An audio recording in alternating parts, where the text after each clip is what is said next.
বাবার ইন্তেকালের সময় যখন সখরাত আরম্ভ হয়, হুজুর আকরাম সাল্লাল্লাহু আলাইহি ওয়াসাল্লাম বলেন 500 ফেরেশতায় চাপ দিয়া ধরে শ্বাস বের করার জন্য,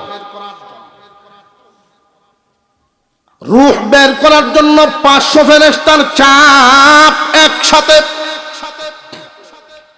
মুমূর্ষ ব্যক্তি চিল্লায়া বলতে থাকে, তোমরা কারা গো?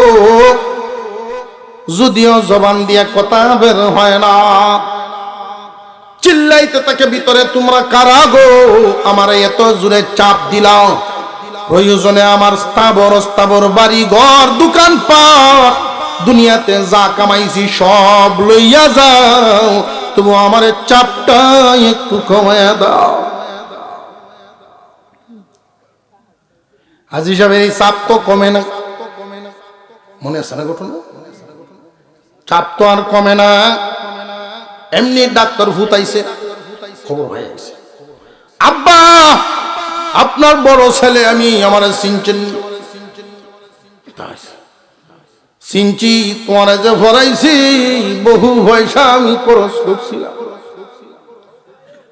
অনেক বড় শিক্ষিত বানাইছিলাম, ডাক্তার হইছো, কত রোগী জীবনে দেখলা, বাবারে তোমার সকল কৌশল শিক্ষা দিয়া যদি পারো রে আমার চাপটা একটু কমায় দাও।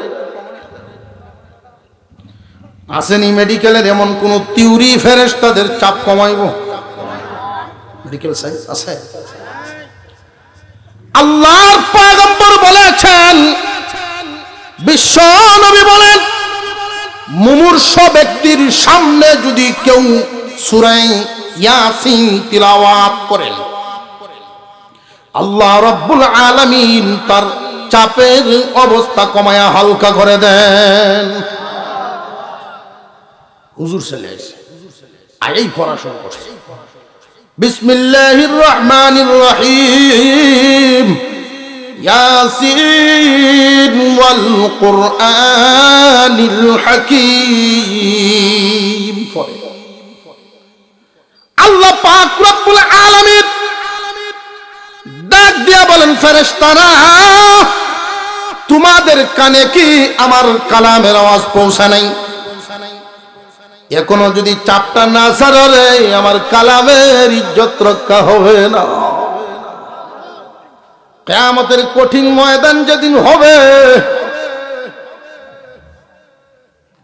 তোমার ভূত 4জন দুনিয়ার বড়, একজন আমেরিকান, একজন লন্ডন, একজন অস্ট্রেলিয়ার, একজন দেশ বিখ্যাত বাটপার, কলমের পুষা 1 লাখ কামাই তার। এদের পরিচয় দিলে তোমার হাসরের মাঠে মুক্তি মিলবে না। যদি এই শল্যের ভূতে কয় যে আমার গোষ্ঠীর চাচা লাগে, আল্লাহ মাফ করে দেবে। এই দিন যদি তোমার এই শল্যের ভূতে কয়, তোমার মাফ। আসমানের নিচে যত মানুষ, সবার মধ্যে দামি কারা? ঈমানওয়ালা যারা, ইমানদারদের মধ্যে আল্লাহ দরজা মর্যাদা বাড়াইছেন কাদের? আল্লাহ নিজে ইলম দিছেন যাদের।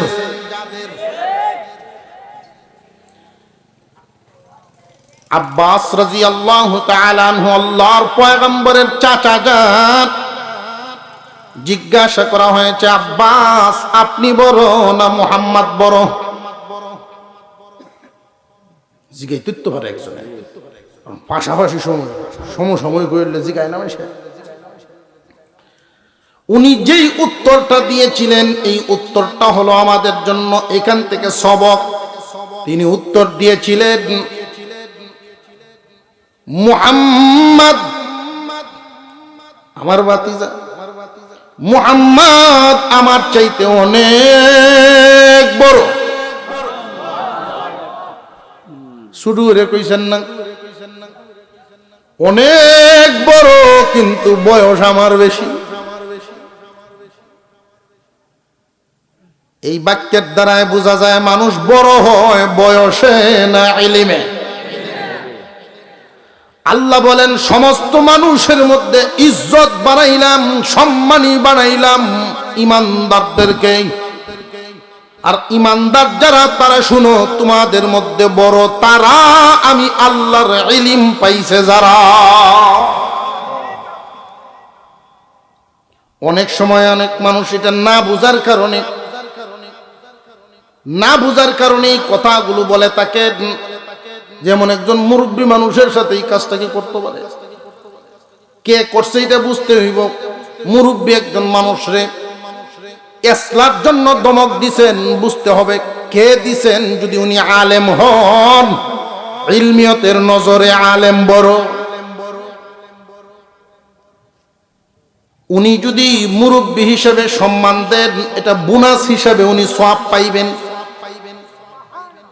কারণ আল্লাহর পয়গম্বর এক হাদিসের মধ্যে বলেছেন, মান লাম ইয়ারহাম সগীরানা ওয়া লাম ইউআক্কির কাবীরানা ফালাইসা মিন্না। যে ছোটকে আদর করে না, বড়কে ইজ্জত দেয় না, সে আমার দলের আদর্শের না। আমার আদর্শ যার মধ্যে নাই, সে আমার দলেরই না।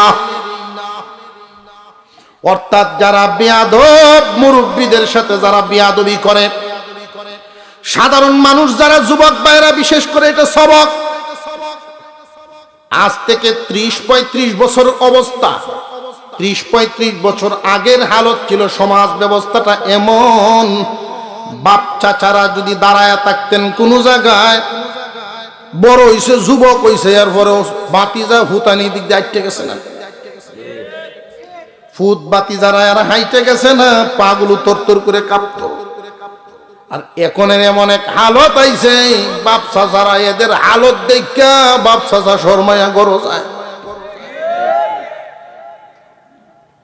জানিয়া রাখবেন, গরম রক্তে সফলতা পাবেন না, সফলতা আদবে।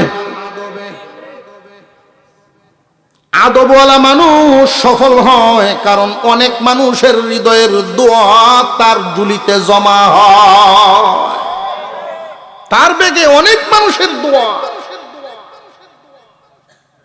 আজকের যে বিষয়টা আমি আপনাদেরকে বোঝানোর উদ্দেশ্য হলো, প্রাসঙ্গিক অনেকগুলো কথা বলছি। আল্লাহ পাক বলেন, জমিনের মধ্যে সবচাইতে দামি হলো ইমানদার। ইমানদারের মধ্যে সবচাইতে দামি হলো আলেমগণ, ইজ্জতওয়ালা আলেমগণ। যদি কোনো রাস্তা দিয়া ঢুকেন, কোন জনপদ, কোন গ্রামে ঢুকেন, একজন আলেমের সম্মানে, একজন আলেমের ইজ্জতে এই এলাকার সকল মুর্দেগানের কবরের হালত আল্লাহ শান্ত করে দেন। কারণ নবীগণের জমিনে আসবেন না, নবীগণের ওয়ারিস আলেমগণ। আল্লাহ মুমিনের মধ্যে আলেমদের মর্যাদা বাড়াইছেন। রাসূলের একখানা হাদিস তিলাওয়াত করেছি আপনাদের সামনে। قال النبي صلى الله عليه وسلم طلب العلم فريضة على كل مسلم। সমস্ত মুসলমান, নর নারী, নারী পুরুষ, সবার উপরে ইলম হাসিল করা ফরজ। ঠিক তে দুইজনে দুই হাত থেকে কোন বুঝে কইলে, আরে দুজরে ক, ইলম হাসিল করা ফরজ। হাদিস পড়েছি, কথাটা কার? আল্লাহর বলে। জায়গা বুঝছে তো, লাগানি লাগবে কথাটা। রাত 12টা, তো 12টা ভালো এসছে কি, 12টা বাচ্চা না হলে উস রাহন লাগবে। 12টার পরে যদি কই দুজনকে লাগে না যাইবে, দেখা যায় হাত উঠতেছে, জুসে শুরু উঠছে, একটু হুশ তো রাখতে হবে। হাদিস কার বাণী? আল্লাহর রসুলের বাণী। আল্লাহর পক্ষ থেকেই রসুলের জবান হয়ে আসছে। কুরআনুল কারীমের বাণী সরাসরি আল্লাহর কথা, হাদিসের বাণীগুলো রসুলের কথা। দুটার মধ্যে কেউ যদি কোনো সন্দেহ করে, ঈমান থাকে না। সমস্ত মুসলমান নরনারীর উপরে নারী হোক পুরুষ হোক সবার উপরে ইলম হাসিল করা ফরজ। কথাটা কার? আল্লাহর রাসূলের। এখন আমরা এখানে যারা আছি সবার পরিবার, আত্মীয় স্বজন, গোষ্ঠী ইষ্টি, আত্মীয় স্বজন, গ্রাম গ্রাম সব দিকে একটু নজর করি। রাসূল যেই কথাটা বললেন সবার উপরে ইলম হাসিল করা ফরজ, এই ফরজ আদেশকে আমরা দ্বারায় পালন করা সকলের দ্বারা সম্ভব হচ্ছে না অসম্ভব? বুঝে আসতেছে বিষয়টা? কিন্তু সম্ভব না হইলে সফল হতে পারবো না। তবে আর একটা কথা জেনে রাখেন, মনের ভিতরে একটু প্রশান্তির জন্য আগেই বইলা দিই, নইলে ভয় পাইবেন হুজুর ফরজ বলছেন নবীজি, ইলম তো পাইলাম না।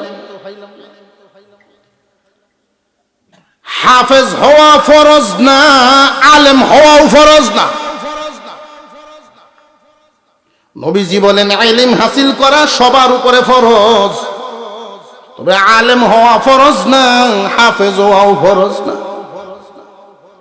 ইসলামের যত বিধি বিধান মানুষের জন্য মানাটা কি কঠিন না সহজ? সহজ কথাটা তো আসতে গেলে ইসলামের বিধানগুলো পালন করা কি কঠিন না সহজ? এমন কোন বিধান নাই যেই বিধানটা মানুষের জন্য পালন করা কঠিন হবে। আল্লাহ যদি সবাইকে হাফেজ হওয়া ফরজ করে দিতেন পালন করা কঠিন হইতো, আলেম হওয়া যদি ফরজ করে দিতেন পালন করা কঠিন হইতো। তাহলে রাসূল যে বললেন ইলম হাসিল করা ফরজ, এর দ্বারা নবীজি কি বুঝাইলেন? মাদ্রাসার লাইনের যে শিক্ষা ব্যবস্থা 3 ভাগে বিভক্ত। কয় ভাগে বিভক্ত? 3 ভাগে বিভক্ত। প্রাইমারি লেভেল, মাধ্যমিক লেভেল, উচ্চতর লেভেল। প্রাইমারি লেভেল, মাধ্যমিক লেভেল, উচ্চতর লেভেল। বুঝে আসছে? প্রাইমারি লেভেলের সীমা রেখাটা হলো ওই যে রিপোর্টের মধ্যে শুনলেন 5 বছরের বাচ্চাটা পড়া শুরু করলো, 3 বছর 3 পর্যন্ত কোর্স চালু হয়েছে। এখানে বাংলা, ইংরেজি, আরবি, আরবি সবকিছু মিলানো আছে না নাই?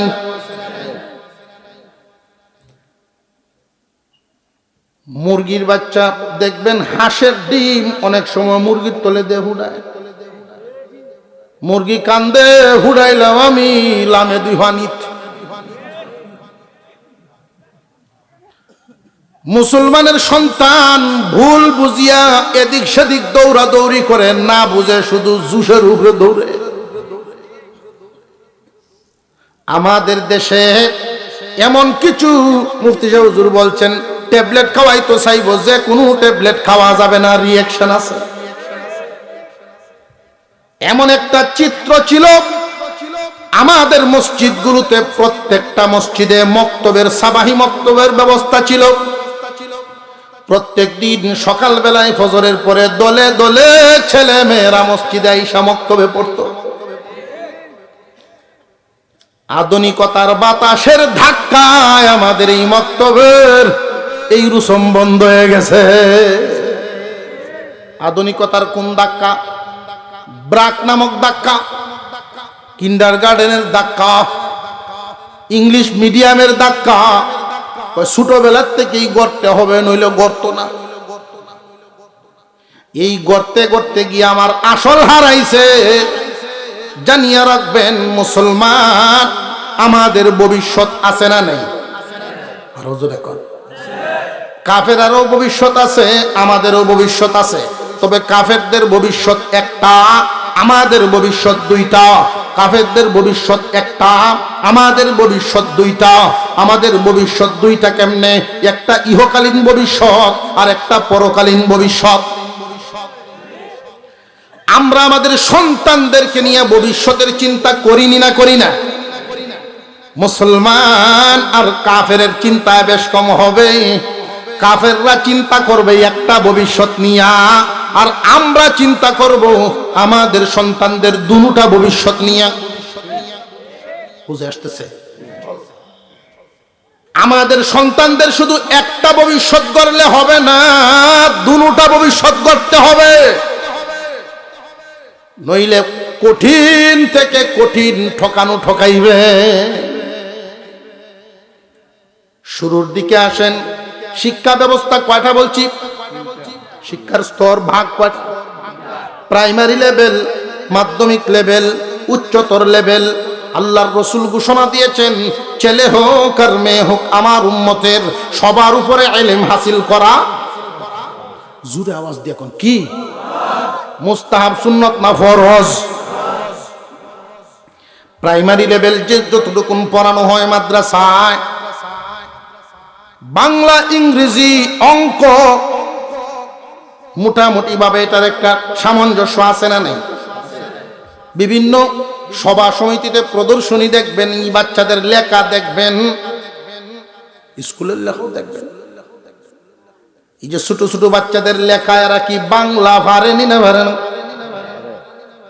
ইংরেজিতে লেখলো, শিখছেনি না শিখছে না? আর আরবি কি পরিমাণ পড়ায় দেওয়া হয়। প্রাইমারি লেভেলটা হলো নুরানি বিভাগ। নুরানি বিভাগটার এই প্রাইমারি বলা হয় প্রাথমিক শিক্ষা। প্রাথমিক শিক্ষাটা এই পরিমাণ শিক্ষা দেওয়া হয়। এই 3 বছর মুসলমানের একটা ছেলে হোক আর মেয়ে হোক, এই বাচ্চাটা যখন 3টা বছর এখানে পড়ে, অঙ্ক ইংরেজির পাশাপাশি আরবি কি পরিমাণ পড়ায় দেওয়া হয়, এটার একটা কোর্স উলামায়ে কেরাম মাপকাঠি দিয়ে দিছেন। 30 পারা কোরআন সহি শুদ্ধভাবে দেখে দেখে পড়তে পারবে। আরেকটু জোরে কর। 30 পারা কোরআন সহি শুদ্ধভাবে দেখে দেখে তিলাওয়াত করতে পারবে। নামাজ পড়ার জন্য যতটুকু কোরআনের অংশ মুখস্থ দরকার, যেই পরিমাণ সূরাগুলো, এগুলো মুখস্থ করানো হবে। একজন মানুষ মারা গেলে কিভাবে গোসল করানো লাগে, কেমনে গুরুস্থান কুদা লাগে, কেমনে জানাজা পড়ানো লাগে, এই শিক্ষাটা তারা দেওয়া হয়। জুমার নামাজ কেমনে আদায় করা লাগে, 5 ওয়াক্ত নামাজ কেমনে পড়া লাগে, ওযু কেমনে করা লাগে, গোসল কেমনে করা লাগে, অর্থাৎ একজন মুসলমান দুনিয়াতে চলতে কিভাবে কতটুকু বিধিবিধান লাগে, এই পরিমাণ শিক্ষা প্রাইমারি লেভেলে দেওয়া হয়। এটার নাম প্রাথমিক শিক্ষা, প্রাইমারি লেভেল। মাধ্যমিক লেভেল হইল দৌড়ায় হাদিস পর্যন্ত পাশ করা, দৌড়া পর্যন্ত সমস্ত কিতাবগুলো পড়তে পারে, পড়াইতেও পারে, এরা মাধ্যমিক শিক্ষক। দৌড়ার পরে, দৌড়ায় হাদিস মাওলানা হওয়ার পরে উচ্চতর শিক্ষা, যে কোনো সমসাময়িক সমস্যার সমাধান কোরআন হাদিস থেকে করে দিতে পারেন, এটারে বলে উচ্চতর শিক্ষা। আমাদের পরিভাষায় বলে তা কি মুফতিগণ। কিগণ? আলহামদুলিল্লাহ কোন? সুনামগঞ্জ জেলায় যে কয়েকজন আছেন উল্লেখযোগ্য মুফতি, আপনাদের এই বিশ্বম্ভর সন্তান। যদি ইসলামিক স্টেট হইতো, হুজুর জজ হইতেন।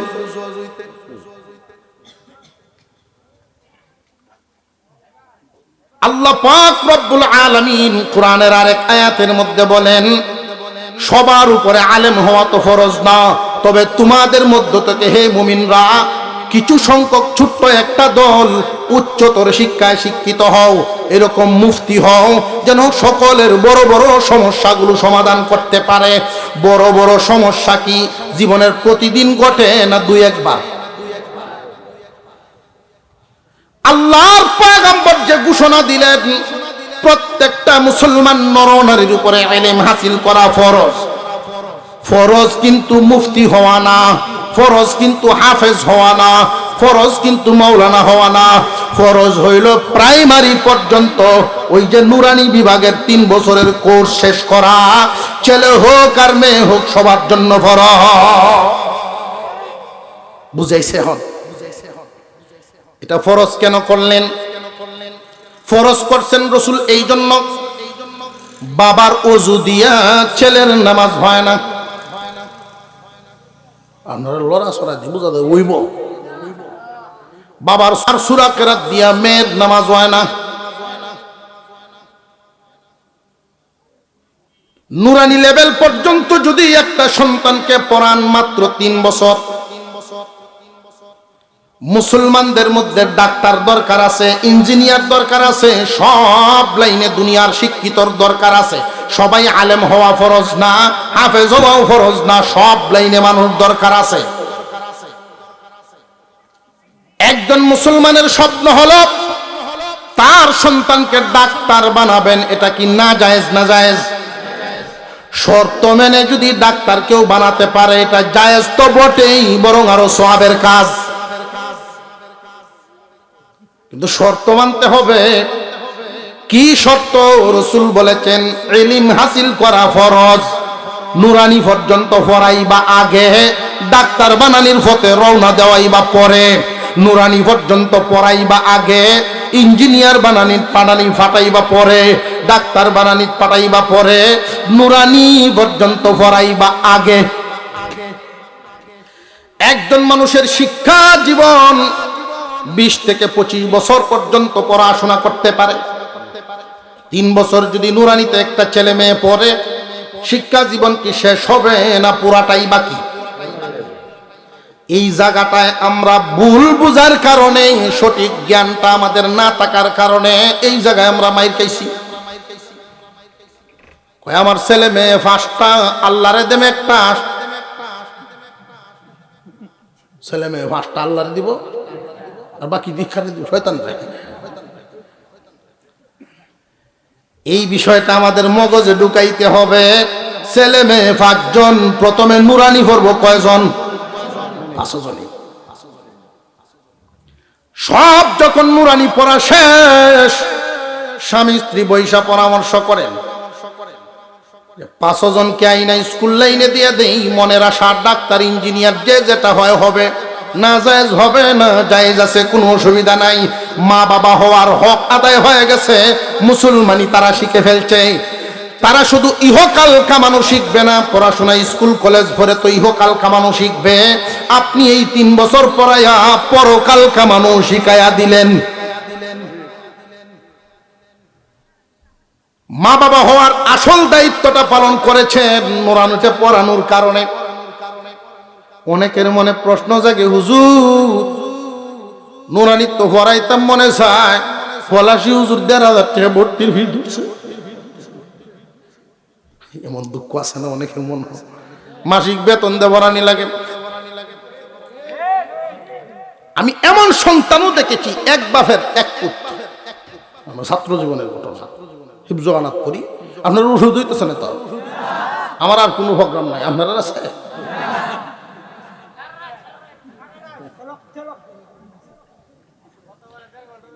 গতবারের আসেন 1.5 ঘন্টা, 20 মিনিট তো আসলাম, ধরলাম গতবারের 1 ঘন্টা, আর এবারে 1.5 ঘন্টা। কত হইল? তখন যাব না রাইতে করি। যারা যারা বাড়ি করে সাইডে সুড়ে ঘুরতেছে, মহিলা মা বোনদেরকে অনুরোধ করব, কেউ দরজা খুলে দিবেন না। ঘুরে ঘুরে আমাদের মাহফিল আয়, মাহফিল জমা এবার যে ঠিক না বে? ঠিক। এক বাপের এক পুত্র, সম্পদও আছে। বাংলাদেশের ফরাইয়া, দেশের ফরা শেষ, ফাটাইছে আমেরিকা। হেনু গিয়া কালচার ভালো লাগছে, স্থায়ী হয়েছে। দেশ হরাইয়া না, বাপের লাগিন টিয়া পয়সা ফাটা। সেই দেশের বিয়া শাদী করে স্থায়ী হয়েছে। বাপ মারা গেছে 15 বছর পরে দেশ আইছে। তো যাওয়ার সময় গেছেন তো প্যান্ট শার্ট পিন দিয়া, জেনারেল শিক্ষিত মানুষ, প্যান্ট শার্ট পিনতে গেছেন। তো 15 বছর পরে আইসে হাফ প্যান্ট নিতে। এলাকার মানুষের কিরে এটা ভাড়া ইসলাম তো ভ্যান হিন্দায়, ভ্যানটা কই তো এই হাফ প্যান্ট হিন্দে আইসে, ভ্যান গেলে বদলায় আইসে। আমরা আমাদের ছাত্ররা গেছি, হিফজগানাত করি। মোহতরম সাহেব খুব রাগী মানুষ, উনি হ্যাঁ বাপটা দেখিয়া। এখন তো আমরা অনেক কিছু সহ্য মহ্য, আগের হুজুররা বুঝতে পারত, ওয়াজের আগে লাডি চলত। হুজুর তারে দেখিয়াই এর দিকে চাইছা, হুজুরে জিগায়, হুজুর বাবার জানাজায় কি আমার আসতে হবে? এই বাবা যে সন্তান জন্ম দিল, তারা যে পড়াশোনা করাইলো, সন্তানের পিতা হিসাবে সফল না বিফল? ক্ষেতের মতো একটা ক্ষেত যদি বছরের খোরাক যায়, আমরা এলাকার একজন হুজুর ছিলেন, উনি বলতেন ক্ষেতের মতো একটা ক্ষেত যদি বছরের খোরাক যায়, ভূতের মতো একটা ভূত মরলে যদি হাত উঠাইব, আপনি ডাক্তার বানানো সুবিধা নাই, ব্যবসায়ী বানানো সুবিধা নাই, বিদেশি বানানো সমস্যা নাই, হাত উঠাইব কখন? নুরানি যদি পড়ায় থাকবেন যখন। বেশিরভাগ মানুষ নামাজ পড়ে না কেন জানেননি? না জানার কারণে। পড়ছে না, ছোটবেলায় জানে না, এই জন্য নামাজ পড়ে না। বুড়া বয়স যায়, নামাজ পড়ার লাগে যায় না। এই যে ভইলাই কইছিলাম মনে আছে, বিহুদ বলিয়া তোমার মতো বুড়া মানুষ নামাজ না পড়ে, পুতের বউ না গেল পরে বিহুদ হরিয়ে মসজিদ যায় গিয়ে আরো বিহুদ ফালায়। ইমাম সাহেবের হুজ করে, আপনি একটু ওরা জান গে কই, আপনি জান গে কই? ইমাম সাহেব আচ্ছা কই, এই গজবায়া শেষ মেশে আমার উঠে নাজিল হইতো।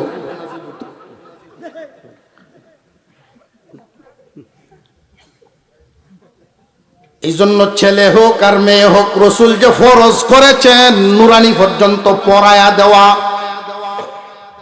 বাচ্চায় বুঝবে না, আপনি বাবা তো বুঝছেন, আলেমদের সামনে বসছেন, বুঝে তো গেছেন। ছেলেরে আপনি বড় শিক্ষিত বানাবেন, ডাক্তার বানাবেন, পথে কোনো বাধা নাই, ইসলামেও বাধা নাই। কিন্তু আমাদের ভবিষ্যৎ যেহেতু দুইটা, ইহকাল ও পরকাল। স্কুল কলেজ ভার্সিটির যত শিক্ষা আছে, ডাক্তারি পর্যন্ত কমপ্লিট করাবেন। এই পরিমাণ শিক্ষাটা, এটা দুনিয়া কামানো শিক্ষা দেয়, আখেরাত কামানো শিখায় না। ইঞ্জিনিয়ার বানাইলেন, দুনিয়া কামানো শিখাইছেন, আখেরাত কামানো শিখাইছেন না। ব্যবসায়ী বানাইলেন, ম্যানেজমেন্টের উপরে পড়াইলেন। ব্যবসায়ী বানাইছেন, অসুবিধা নাই, দুনিয়া কামানো শিখাইছেন, আখেরাত কামানো শিখান নাই। এই জন্য আখেরাত কামানোটা নুরানিতেই শিখায়া দিতে হবে। কোন গার্জিয়ান আছে, এদেরকে যখন বলি যে প্রথমে নুরানি পড়ান, এরপরে নিবেন অন্য আনো, এরা আমরা যুক্তি দেয়, ইংলিশের ফাউন্ডেশনটা ঠিক করে দেয়। হ্যাঁ, বড় হইলে পরে কোন শিব পড়ব না, কি হইলে বলবো? 8 পাস করলেই টাচ মোবাইল চায়, মেট্রিক পাস করলেই ফেস লাগাইছে, পরে দোয়াল লাগিয়ে হুজুর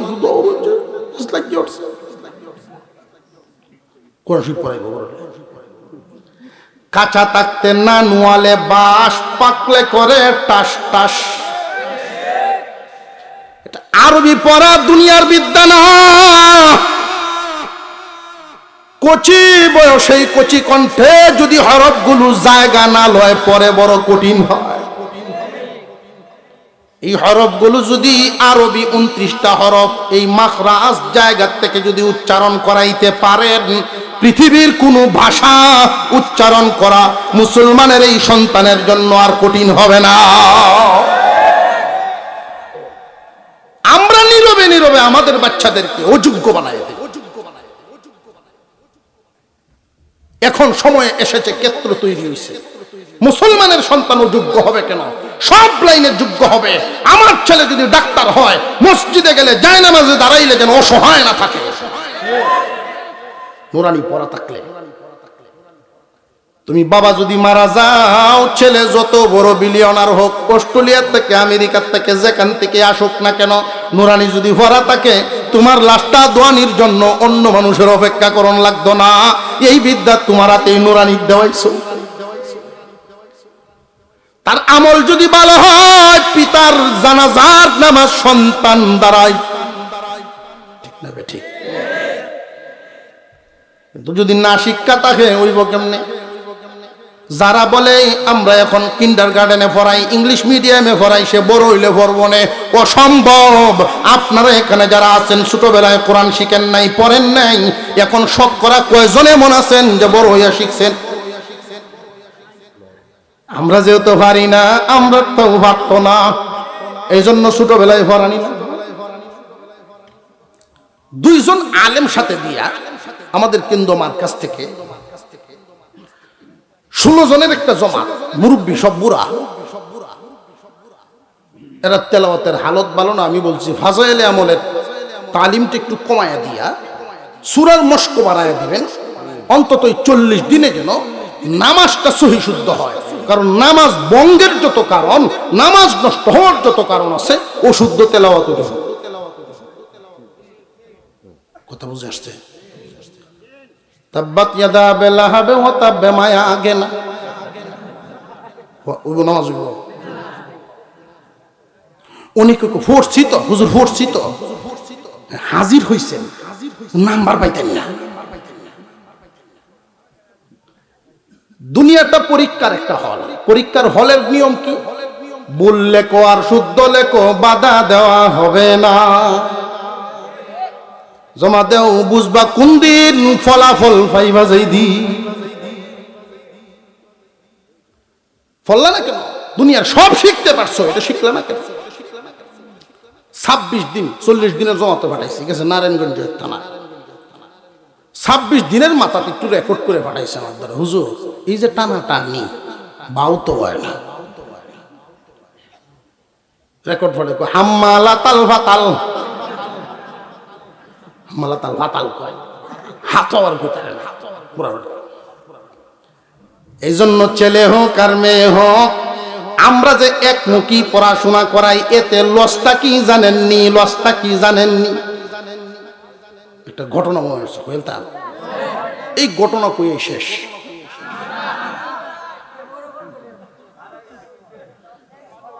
এলাকার বিরাট বড় একজন ধনী মানুষ, গিরস, বড় গিরস।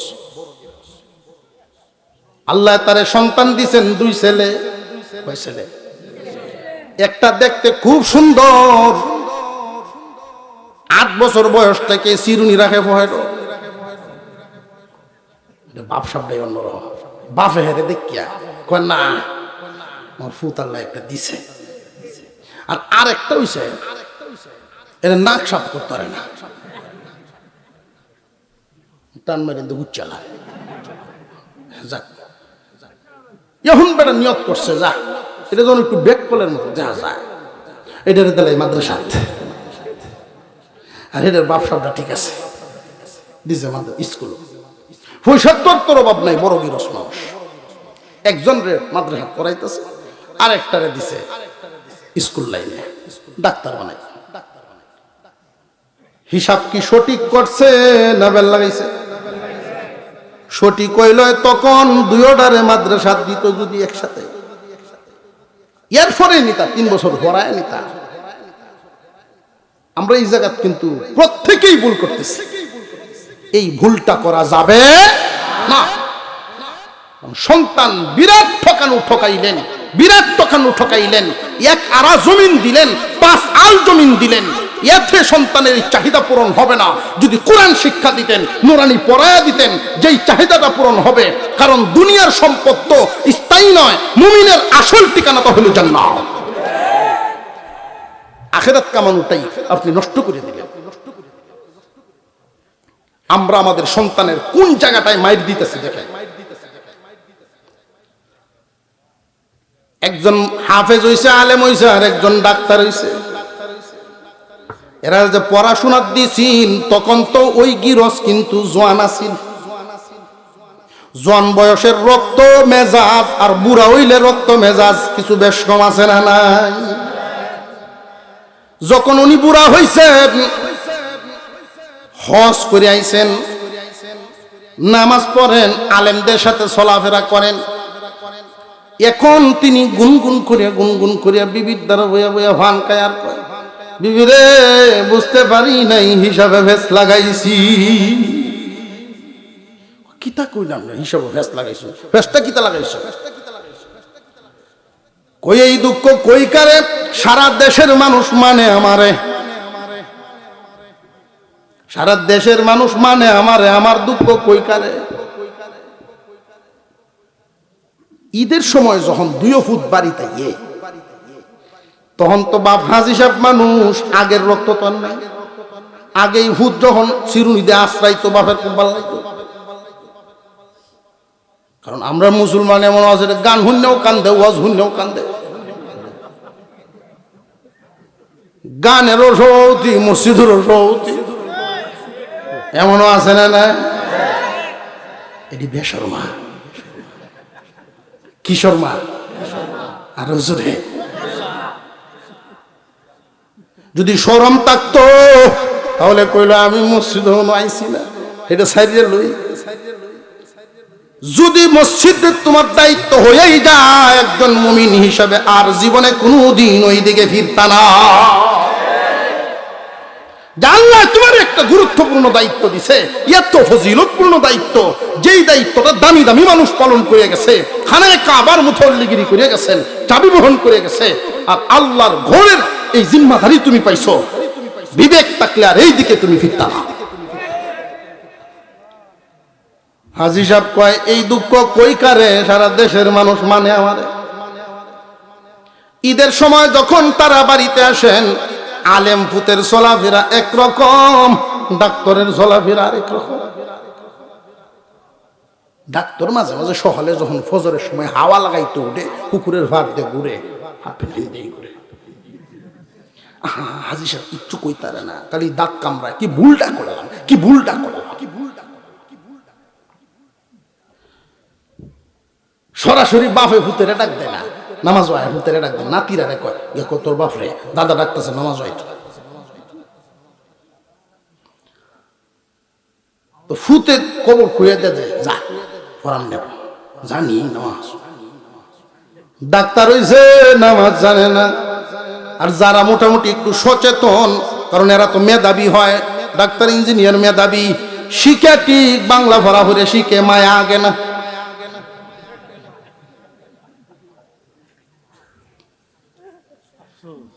বুঝে আসতেছে আপনাদের? ঈদের দিন সকালবেলায় হুজুর ছেলেটা আস্তে আস্তে বাবার রুমের ভিতরে ঢুকতে চাইতেছে। বাপে বুঝতে পারছে, আয়রে হু কি ব্যাপার, ফহের তো 10,000 টাকা দিছে বাইর করে। আব্বা কুরবানি দিবেন, আপনার এই কুরবানির সাথে আমার একটু শামিল করে দেবেন, কারণ কুরবানি দেওয়া ওয়াজিব। আমিও তো মাল কিছু কামাই, এই সহায় সম্পত্তি সব কিছুর মালিক তো আপনি, কিন্তু ওই যে এই লাইনে দিনই লাইনে চলাফেরার কারণে আমারও তো কিছু মাল জমা হয়ে গেছে, এটার উপরে কুরবানি ওয়াজিব হয়ে যায়। আমি যদি আলাদা গিয়া কুরবানি দেই, দেখতে সুন্দর না, বাপ থাকতে এটা আলাদা কেমন হয়। আব্বা আপনার সাথে আমার শামিল করে লাইন 10,000 টাকা গেছে। তো ডাক্তার ভূতের পয়সা কিন্তু কম না, হুজুরের চাইতে 20 গুণ বেশি। ডাক্তারে দেয় না, কারণ হলো আব্বার এই দোকান বাড়ার পয়সা আছে, গৃহস্থির পয়সা আছে, এত টাকা দে বাবা করবো কি, আমি কেন লাগিন দিতাম, আব্বাই দিলে তো আমার হইব। এটা বুঝছে নি? আরো জোরে কর। হ্যাঁ মনে হচ্ছে গুস্তু খাওয়ন, হ্যাঁ কি কুরবানি হইব না শামিল তাহার দরকার আছে? সুরে সুরি হইলে গরু আইনা কুরবানি দিচ্ছে, এমন মানুষ নাই। সুদ গুড়ে যে কুরবানি দেয় আছে না, সুরের থেকে সহি শুদ্ধ নাকি সুদগুর? 7 জনে মিললে দিলেন একটা সুদগুর, সব দিবা। হ্যাঁ হ্যাঁ যেই কথা কইছি কাল হয়তো দুহানো মনে হয় আলোচনা সমালোচনা শুরু হবে, হুজুর এটি কি তা কইয়া গেল, হ্যাঁ একজনের ডাবা দিলে সবার বাদ, তুই বালা মানুষ কই ভাই আমাকে আমরা হুজুরে যেই কথা কইলে এই সমালোচনা কিন্তু ওই বটি কই, এর লাগিন ফটটাও বাইর করে দেওয়া যায়। সুদগুরে মিললে দিবাই, তোর কোনো ঝামেলা নেই। আপনি যদি সুদ করবেন আর একজনের বালা কুরবানি নষ্ট করবেন না, যে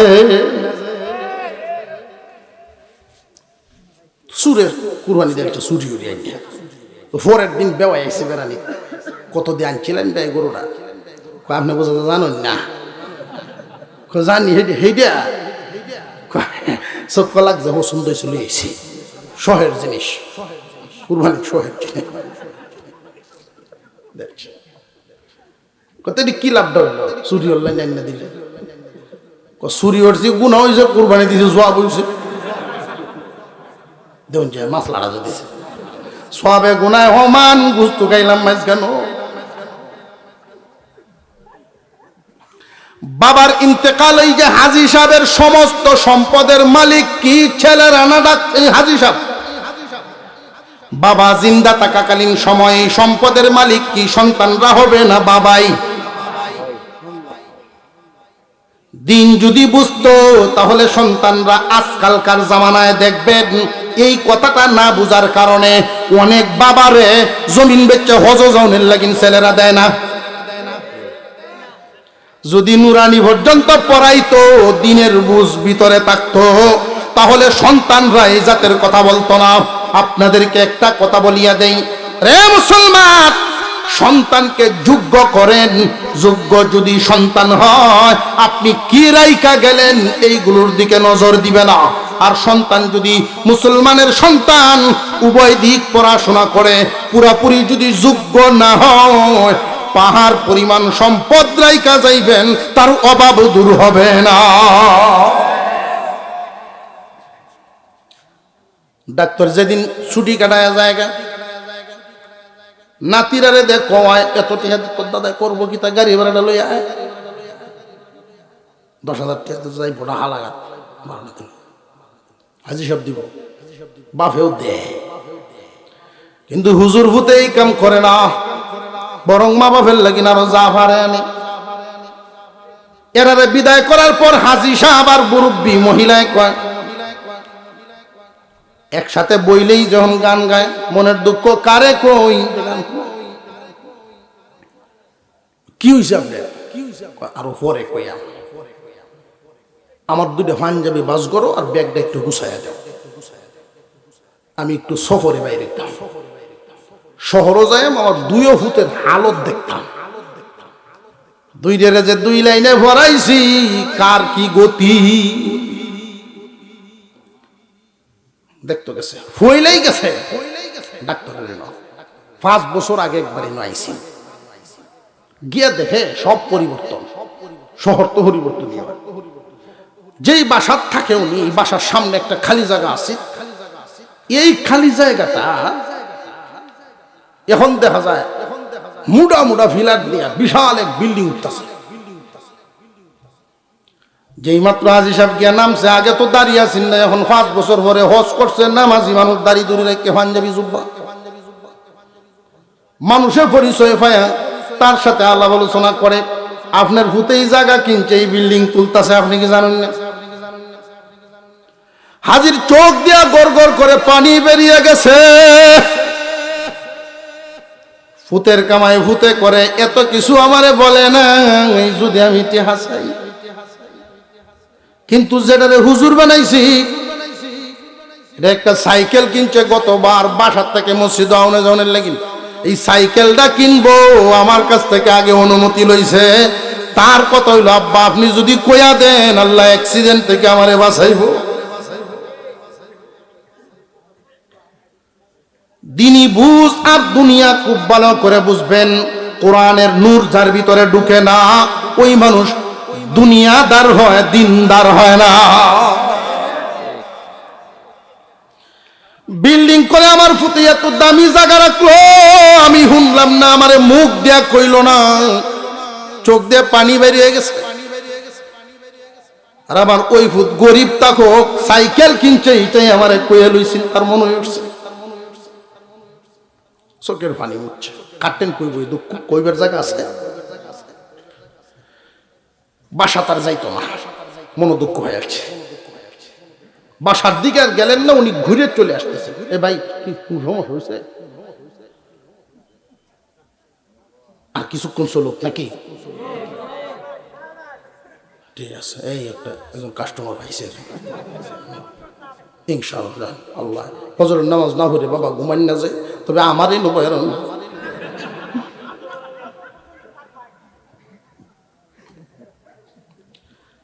উনি ঘুরিয়ে আয়া পড়তেছেন, মানুষের বাসা যেতেন না, তারা আছে আমার ছোট ভূতের মসজিদুল আল্লাহ। এমনি দেখা যায় ওনার যে চেম্বার, ওই চেম্বারটাও পাশেই, ডাক্তারের চেম্বারও পাশেই। ছেলের সাথে আর সাক্ষাৎ গিয়ে করছে না, তবে একটা গন্ডগোল দেখা যায়।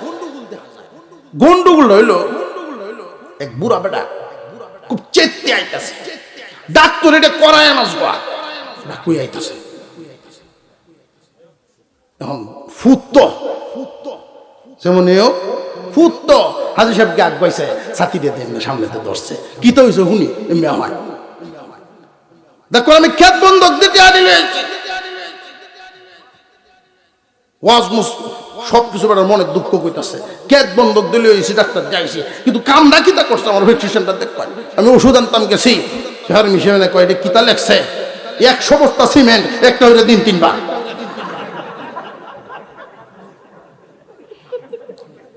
একশো বস্তা সিমেন্ট লিখে এখন হাজি সাহেব টান দিয়ে বুড়ারে আনতে ধৈর্য কয় এটা কেউ টেন কখন যেত না, ডাক্তারের দোষ নাই, দুষ্ট হইল ডাক্তারের বাপের।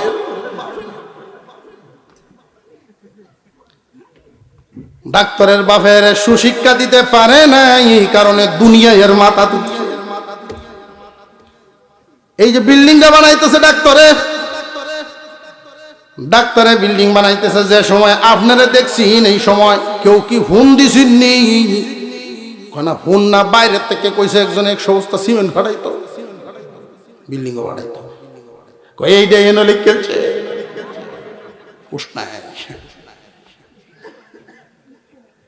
এর যদি আগের দিন শিখাইতো, পরে যদি ডাক্তার বানাইতো, কসাই হইল না মানুষের সেবক হইল। সন্তানকে ডাক্তার বানাবেন, ইঞ্জিনিয়ার বানাবেন, অসুবিধা নাই, কিন্তু প্রথমে ছেলে হোক আর মেয়ে হোক, একটা হোক আর 10টা হোক, প্রথমে হইল নুরানি প্রাথমিক শিক্ষা। এটা কি আমার হুজুরের কথা না রাসূলের কথা? তালাবুল ইলমি ফারিদাতুন আলা কুল্লি মুসলিম, সমস্ত মুসলমান নর নারীর উপরে ইলম হাসিল করা ফরজ। রে মুসলমান, দুনিয়ার শিক্ষা সন্তানকে দিবেন, কোনো অসুবিধা নাই, তবে জানিয়ে রাখবেন একটা কথা, দুনিয়াবি যতটা 20 বছর যে শিক্ষা দিলেন, এটার ফলাফল ভোগ করব শুধু আপনার সন্তান, আপনি না। মনোযোগ এদিকে মনোযোগ।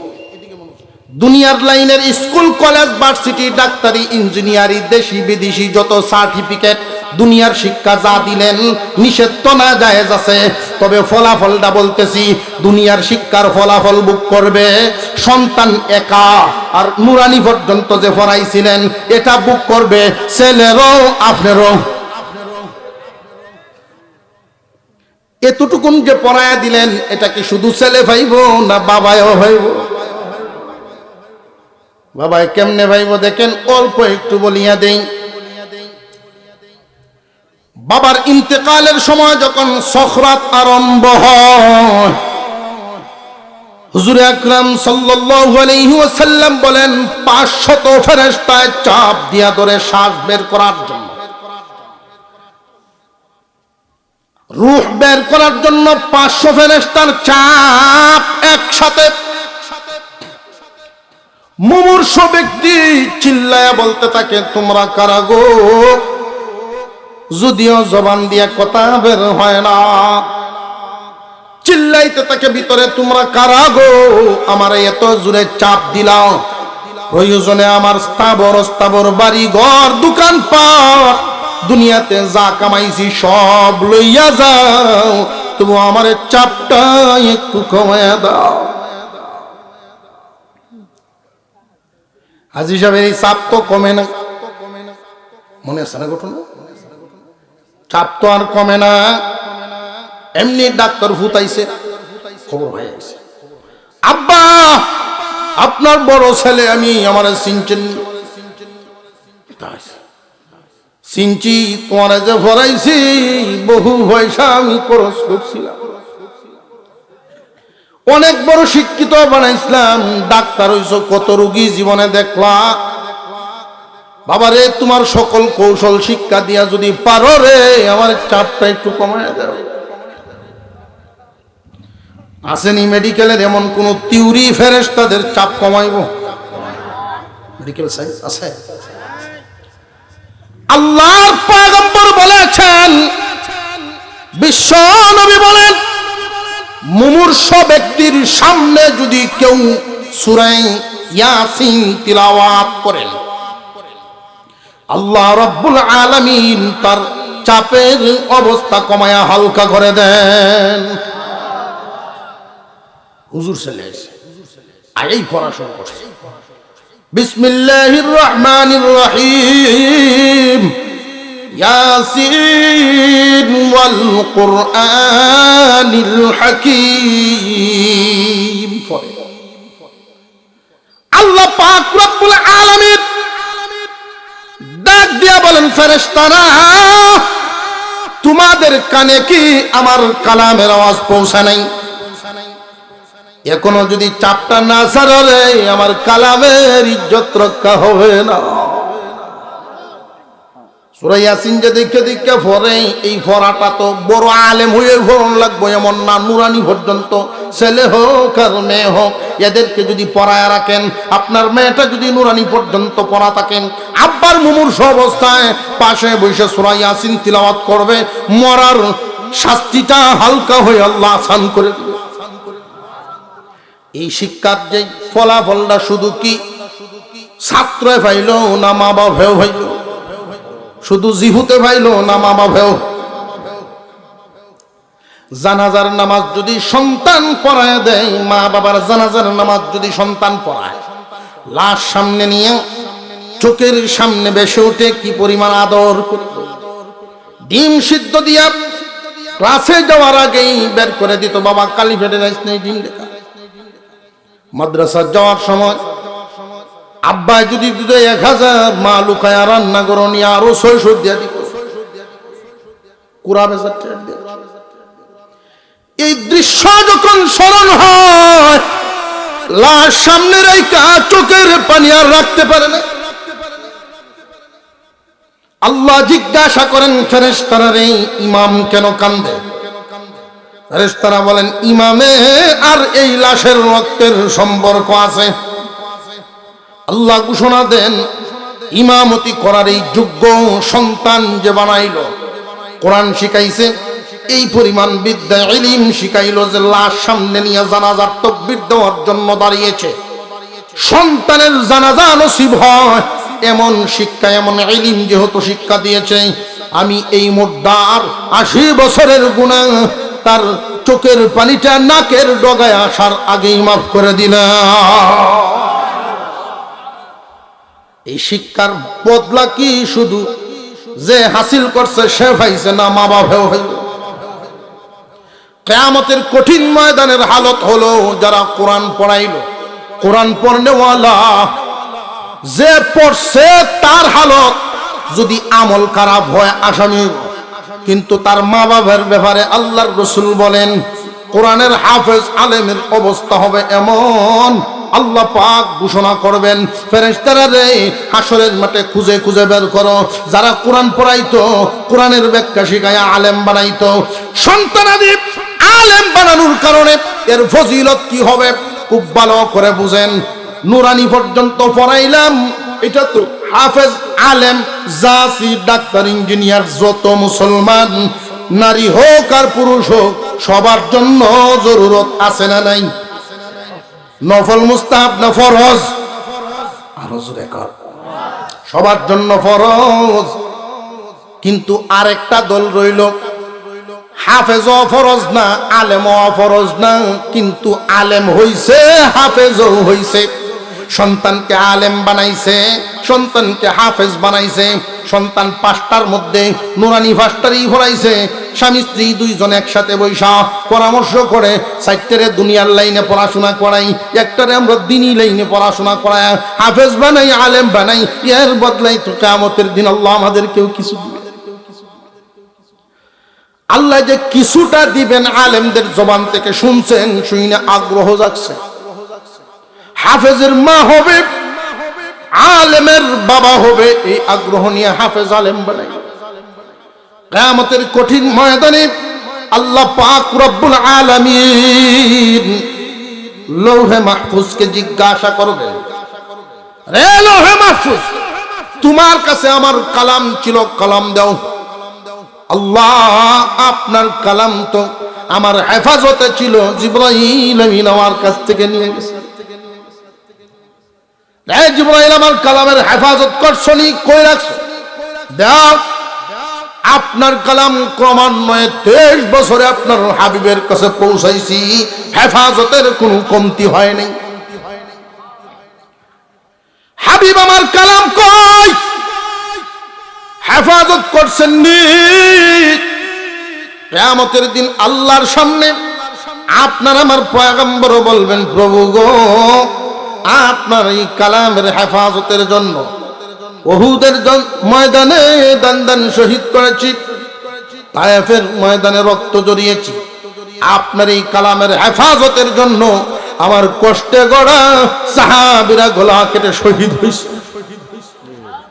যে আমার কালাম কি নিয়ে আসছেন না কি এখন দেন জানি নাই, আমার কাছে রাখি নাই। আপনার কালাম আমার উম্মতের হেফাজতের জিম্মাদারি দিয়েছি। আপনার উম্মত কি আমার কালামের হেফাজত করছে? আমার কালামের হেফাজত করতে পারছে নাকি? আপনার আমার পয়গম্বর আল্লাহর কাছে দরখাস্ত জানাবেন, ও প্রভু, আমার উম্মতকে ডেকে ডেকে এইভাবে জিগায়েন না। আমার উম্মত আখিরি জামানার উম্মত, আমার উম্মতকে এইভাবে জিগায়েন না তারা কি আপনার কালামের হেফাজত সঠিকভাবে করতে পারছে কিনা। বরং মেহেরবানি করে আপনার কালামকেই জিজ্ঞাসা করেন, আমার উম্মত কালামের হেফাজত করতে পারছে কিনা। অসুবিধা হইতেছে? কিয়ামতের কঠিন ময়দানে আল্লাহ পাক রব্বুল আলামিন তখন আল্লাহর কালামকে ডাক দিবেন।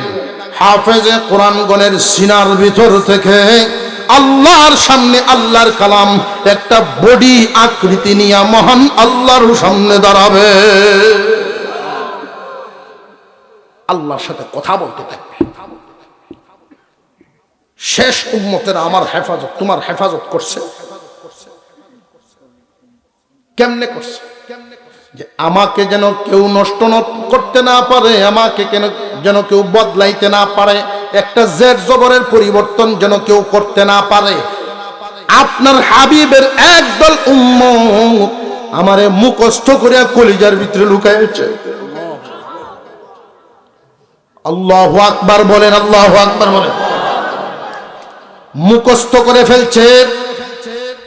মুখস্থ করার জন্য 7 বছরের শিশুটা,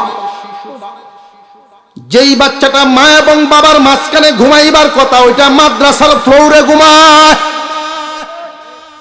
উদ্দেশ্য একটাই, দুনিয়া কামানো না, আল্লাহর কালামের হেফাজত করা। স্বামী স্ত্রী দুইজন মিলে যে পরামর্শ করছেন, 5টার মধ্যে একটারে দিয়া কোরআন হেফাজত করে আল্লাহ কিছু তো দিব।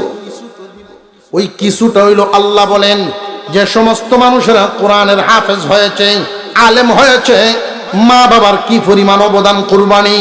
রে ফেরেশতারা, হাসরের মাঠে তালাশ দাও, হাফেজ আলেমের মা বাপরে সবাই রে একত্রিত করে এক কিনারে আনো, আর মা বাবার মাথায় আলোকিত নুরানি টুপি পরায়া দাও।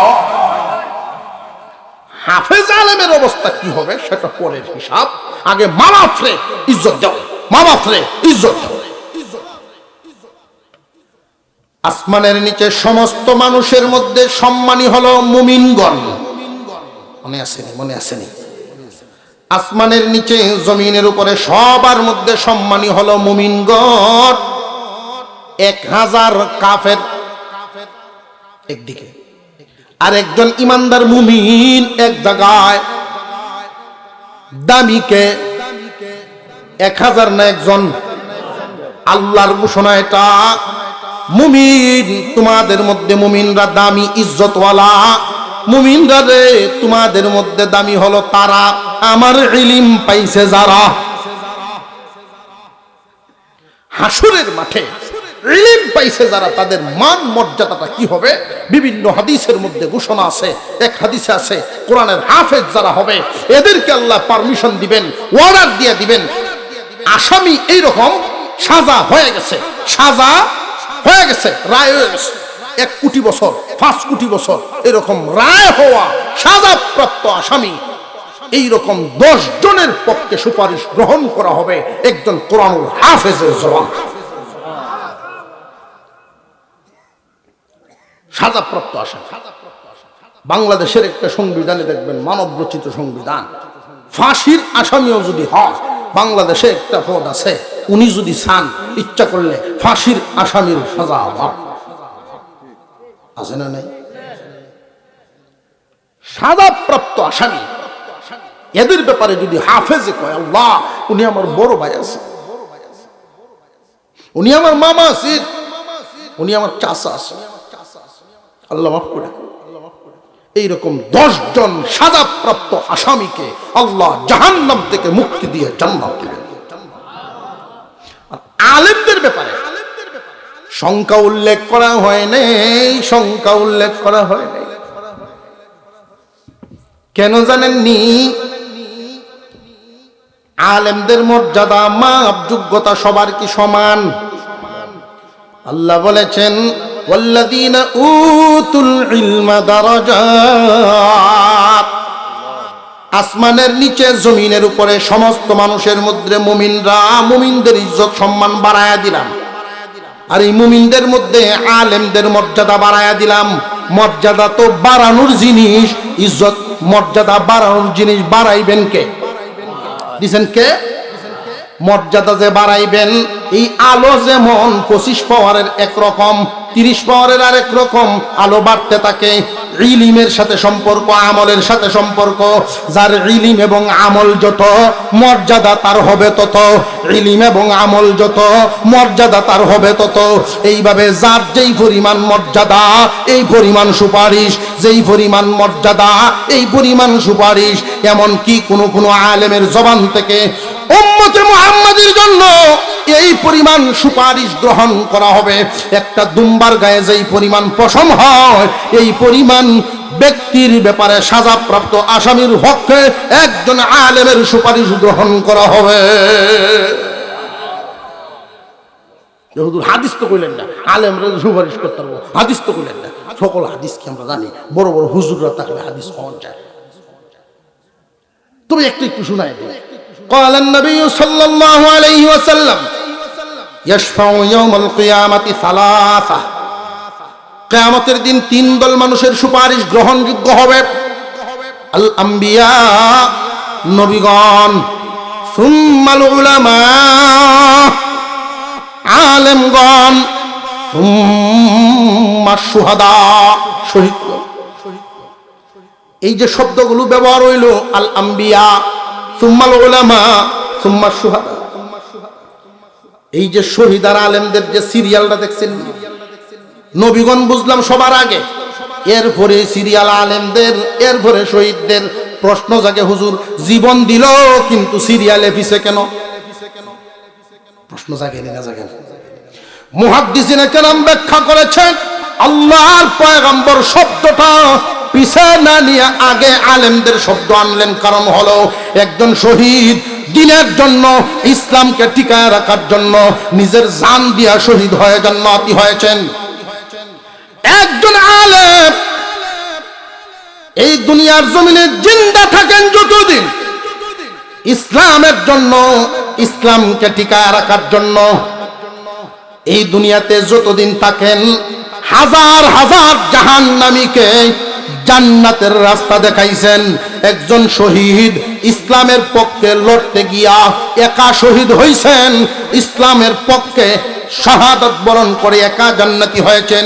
কিন্তু একজন আলেম একা জান্নাতি হন না, তার অবদানে হাজার হাজার মানুষ জান্নাতের রাস্তা পায়। 3টা স্তর। মুমিন মুসলমানদের অবস্থা হলো মাদ্রাসায় পড়লো না, শুধু দুনিয়া পড়লো, ঈমান লইয়া মরবে ঠিক কিন্তু সফল হতে পারবে না। এরপরের যে স্তরটা খুব ভালো করে বুঝেন, ছেলে হোক আর মেয়ে হোক মাদ্রাসায় পড়াইতেই হবে, ছেলে হোক আর মেয়ে হোক। কি পরিমাণ? নুরানি ক্লাস পর্যন্ত, মনে থাকবো ইনশাআল্লাহ, নুরানি লেভেল পর্যন্ত পড়াইতে রাজি আছেন? যার জয়টা সন্তান ওইটাই তো। কারা কারা রাজি একটু হাত তুলে দেখান তো। আল্লাহ কবুল করো। আরো জোরে কোন। ময় মুরব্বী যারা সাদা হয়েছে দাঁড়িয়ে মনে মনে করতেছে হুজুর তো তুলছে আবুদুরদের কথা, হলে এই বৈশার করতো কি তৈব। নাতি নাত্তর তো আছে, আছে না নাই? এগুলো রান্না ভর্তি করা মনে থাকবো তো ইনশাল্লাহ। ছেলে হোক আর মেয়ে হোক নুরানি পর্যন্ত পড়ান, এরপরে অন্য লাইনে লাইন। তকদির যদি ভালো হয়, আকল যদি সুবুদ্ধি উদয় হয়, তাহলে হাফেজ বানান, আলেম বানান, ঠকবেন না। আখিরাত তো আপনি ধনী ধনী হয়ে যাবেন। আল্লাহ পাক আমাদেরকে আমলের তৌফিক দেন, বলুন আমিন। আমি আপনাদের কাছে দরখাস্ত করি 2-4-5 মিনিট সময়। মাদ্রাসার অনেক চাহিদা আপনাদের সামনে পেশ করা হয়েছে।